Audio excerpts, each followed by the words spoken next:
More and more privately owned businesses have been the victims of ADA Title III compliance lawsuits than ever before, and a growing number of these lawsuits are due to lack of compliance on the business's website. It's more important than ever that your auto repair shop's website is compliant. But Brian, if someone is blind, they can't drive and shouldn't be looking at an auto repair shop website. Well, that's a common misconception. The thing is, ADA compliance on a website affects many more people than just those who are blind. For example, someone who's colorblind can drive but may have difficulty reading your website. Or maybe a visually impaired parent who doesn't drive is helping their teenage child find an auto repair shop. These are just two examples of many. I'm Brian Walker, owner of Shop Marketing Pros, and I used to be a shop owner just like you. ADA compliance is an issue we should all be concerned about. In this video, my goal is to give you a better idea of the most important things you need to do to provide a good user experience to those people with a handicap. It's important to know I'm not a lawyer and I'm not God's gift to ADA compliance. I'm not a lawyer, I'm just a guy. It's a very technical subject, and I'm telling you how to make your website more compliant, not fully compliant. There are two main reasons you need to be sure to have an ADA compliant website. Number one, the number of lawsuits increasing means you're much more likely to be sued. And number two, it's just the right thing to do. 1 in 5 Americans have a handicap.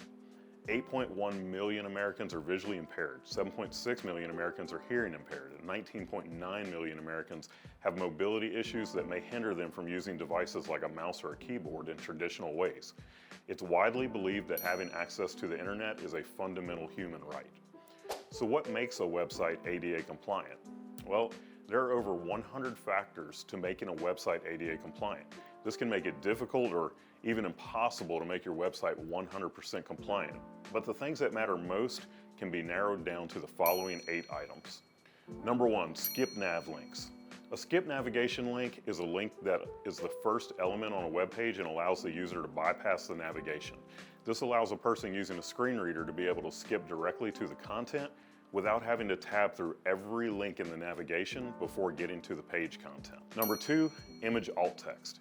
Image alt text is text that's appended to the images in the code of a website that allows the screen reader tool to describe the image to the reader. Image alt text is often used for SEO purposes instead of accessibility purposes, and this creates a poor user experience. When using alt text for SEO, we may choose to label an image something like Atlanta, Georgia Auto Repair because that's a term we may want to rank for. In reality, we should be describing the image to the reader. We could more properly describe an image like woman jump-starting her car, or even the best of both worlds by using alt text like woman jump-starting her car needs to find an auto repair shop in Atlanta, Georgia. Number 3, proper heading structure. Proper heading structure uses the headings H1 through H6 to create a hierarchy of content. This allows a user using a screen reader to jump from heading to heading without having to read all of the subtext. This way they can find what they're looking for on the page and not have to read every word on the page. Number 4, labels on form fields. Proper labeling of form fields allows a user to fill out a form without being able to see the form. In addition to having basic labels on the form fields, a form should have proper error messaging that will allow the user to understand what's happening when a form is not submitting properly. Before I go on to the remaining 4 factors, if you're getting value from this video, please give the video a thumbs up and subscribe to our channel. We create videos like these weekly, and the only thing we ask in return is for you to click those 2 buttons. Now back to ADA compliance. Number 5, contrasting colors. Contrasting colors help those who are colorblind or who just cannot see very well to be able to read the page. Number 6, font choice. Clear, easy to read fonts helps those who can't see well to read the website. Remember, visually impaired does not mean you're totally blind. Having larger, clear fonts can allow some visually impaired people to still read your website. 7, descriptive link text. Descriptive link text allows those using a screen reader to have a better understanding of where a link is going to take them. For example, a link that simply says click here doesn't tell the user where the link will take them or why they should click it, but a link that says click here to schedule service tells the user exactly what they're doing by clicking the link.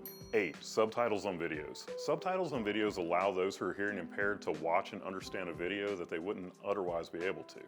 It's also become commonplace for people who don't have hearing impairments to watch videos, especially when on social media, without the sound turned on. How to get started with website ADA compliance. A great place to start is by inspecting your website with the free tool at wave.webaim.org. The link is in the description. This tool will point out most of the errors and alerts to you in an easy-to-use visual interface. The truth is, you're probably going to need a professional to help you with getting your website mostly ADA compliant. Notice I said mostly. It's very difficult to make a modern website 100% ADA compliant. But if you hit the big points of compliance, you'll probably be okay. Most of the lawsuits I've seen were against people who didn't even try. If you need help with your website or marketing, schedule a discovery call and let's see if we're a good fit. Thanks for watching this video, and as always, go fill those bays.